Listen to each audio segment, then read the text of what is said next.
ইতিহাসের সবথেকে ভয়ানক কাণ্ড ঘটল আর সংসদ অধিবেশনে। সংসদে জামাত বিএনপি ভয়ানক মারামারি। স্বরাষ্ট্রমন্ত্রী সালাউদ্দিন আহমেদকে কুলাঙ্গার আখ্যা দিলেন জামাত এনসিপি নেতাকর্মীরা।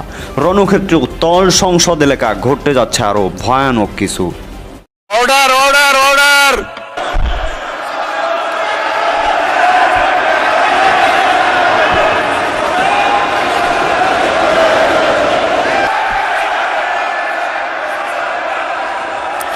মাননীয় স্বরাষ্ট্রমন্ত্রী, কিছু যায়নি রেকর্ডে, আপনি বসেন দয়া করে। Let us start our business.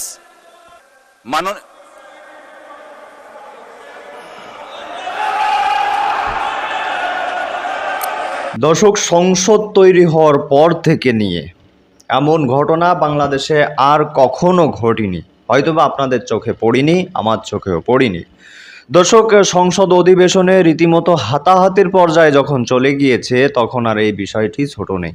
রীতিমতো বিএনপি, জামাত এবং এনসিপি এই তিনটি দল মিলে যেই পরিমাণ হট্টগোল, যেই পরিমাণ উত্তেজনা সংসদে সৃষ্টি করেছে, তাতে করে ভয়ানক কাণ্ড ঘটতে যাচ্ছে সারা দেশে। দর্শক, আওয়ামী লীগের সময় তো অনেক উত্তল হয়েছে সংসদ, কিন্তু এই পর্যায়ে যায়নি। যে হাতাহাতির পর্যায়ে কিংবা একজনকে একজন ভয়ানকভাবে আক্রমণ করা, এই পর্যায়ে কিন্তু আমরা দেখি নাই। দর্শক, কথা বলাচ্ছি না, চলুন আমরা একটু সংসদের ভিতর থেকে ঘুরে আসি, সরাসরি যেয়ে দেখে আসি সেখানে কি ঘটেছে। একটু সঙ্গে থাকবেন এবং কমেন্ট করে জানাবেন। অনেকেই জানাচ্ছে যে সংসদের টাকা ব্যয় করে একটা সংসদ অধিবেশন চলতে মিনিটে প্রায় 40 থেকে 50 হাজার টাকা ব্যয় হয়। অবিশ্বাস্য মনে হলো আপনারা গুগল করবেন, গুগলে সার্চ দিবেন, তাহলে তারা বিস্তারিত বুঝিয়ে দেবে কিসে কিসে খরচ হয় এত টাকা। তো প্রতিটা মিনিটে বাংলাদেশের টাকা খরচ করে এমনভাবে আলোচনা করার কোনো মানে হয় না। দর্শক, চলুন বিস্তারিত দেখে আসি। এই বিষয়ে আপনাদের মতামত করবেন। চ্যানেলে নতুন হলে চ্যানেলটি সাবস্ক্রাইব করবেন এবং লাইক দিয়ে সাথেই থাকবেন। তো দর্শক, চলুন। অর্ডার অর্ডার অর্ডার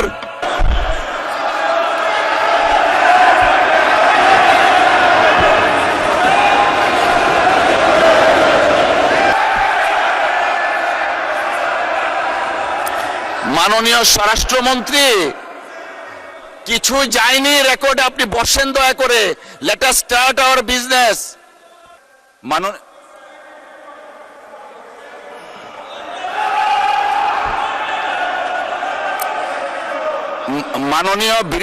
মাননীয় বিরোধী দলীয় উপনেতা, আপনি দয়া করে বসুন, সবাই বসুন। এদিকে যারা আছেন আপনারাও বসুন, আপনারা বসুন বসুন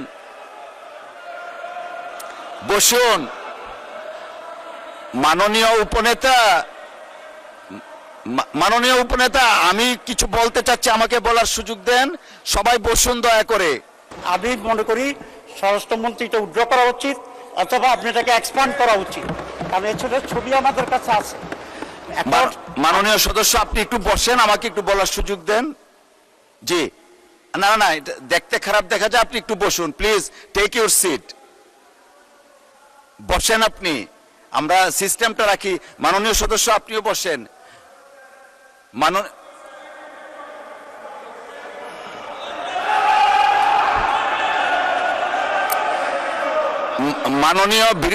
মাননীয় বিরোধী দলীয় উপনেতা, আপনি দয়া করে বসুন, সবাই বসুন। এদিকে যারা আছেন আপনারাও বসুন, আপনারা বসুন বসুন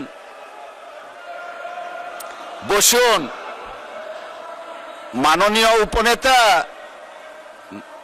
মাননীয় উপনেতা, আমি কিছু বলতে চাচ্ছি, আমাকে বলার সুযোগ দেন। সবাই বসুন দয়া করে।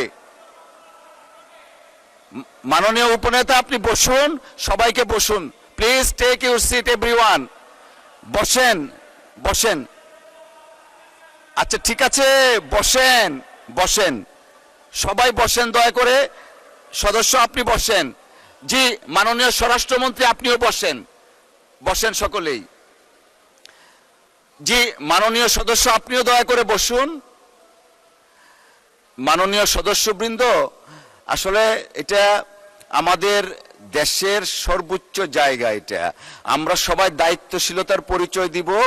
আপনি যে কথাটা বললেন, অনেক কথা বলা হয়েছে স্বরাষ্ট্রমন্ত্রীর পক্ষ থেকে। কথা শুরু করলে আমরা অনেকে অনেক কথা বলতেই থাকি। আপনি যা বললেন সর্বশেষ এক্সপান্স করার জন্য আমরা পরীক্ষা নিরীক্ষা করে দেখব। যদি সংসদীয় রীতিনীতির বাইরে কিছু হয়ে থাকে সেটা পরবর্তীতে সিদ্ধান্ত নেওয়া হবে। সকলকে অসংখ্য ধন্যবাদ। আমরা কোনো বিতর্কে যেতে চাচ্ছি না, প্লিজ বসেন। মাননীয় সদস্যবৃন্দ, দিনের কার্যসূচি অনুযায়ী বসেন, প্লিজ বসেন, বসেন। আমরা এটা কোনো আলোচনায় যাচ্ছি না, বিতর্কেও যাচ্ছি না, রুলসে পড়ে না। না, মাননীয় স্বরাষ্ট্রমন্ত্রী, আপনি 300 বিধিতে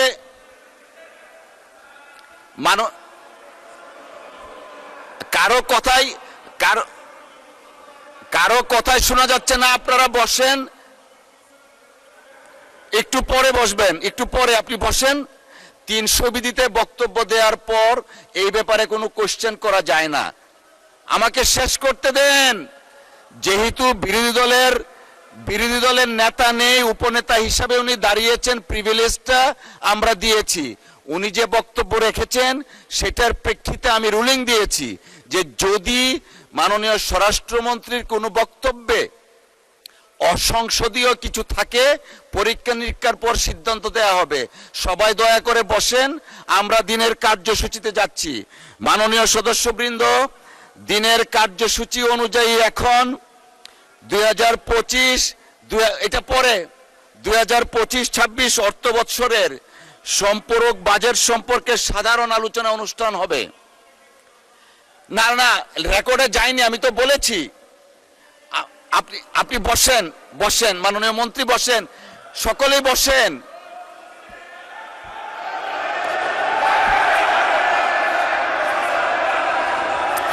মাননীয় স্বরাষ্ট্রমন্ত্রী, কিছু যায়নি রেকর্ডে, আপনি বসেন দয়া করে।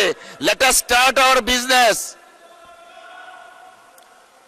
আপনারা বসেন, বসেন।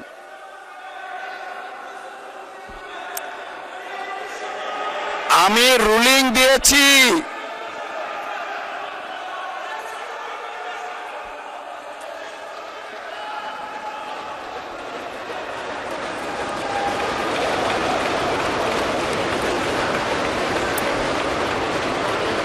এই মাননীয় উপনেতা, দেখেন আপনি যে বিষয়টা অ্যাড্রেস করেছেন, আমি হামলি রিকোয়েস্ট করছি আপনাকে। আমি বলেছি যদি কোনো অসংসদীয় ভাষা থাকে, রীতিনীতির বাইরে থাকে, আমরা পরীক্ষা নিরীক্ষা করে সিদ্ধান্ত দিব।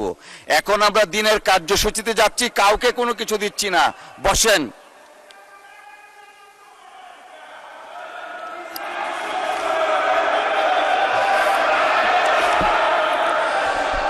এই পর্যায়ে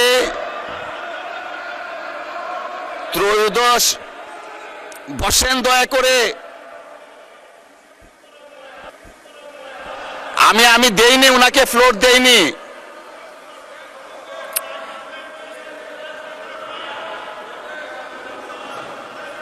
জি,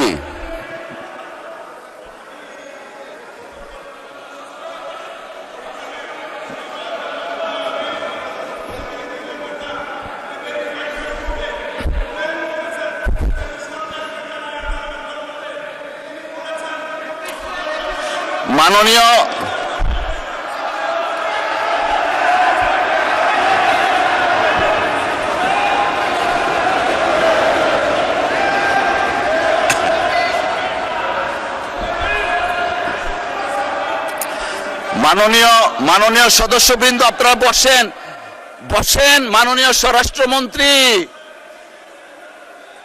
বসেন, আপনারা বসেন।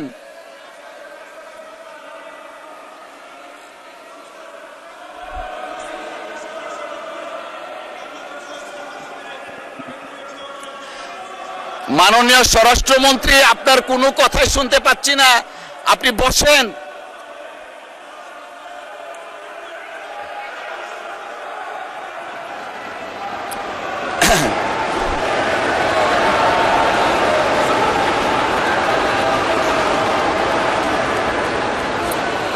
জি, মাননীয় স্বরাষ্ট্র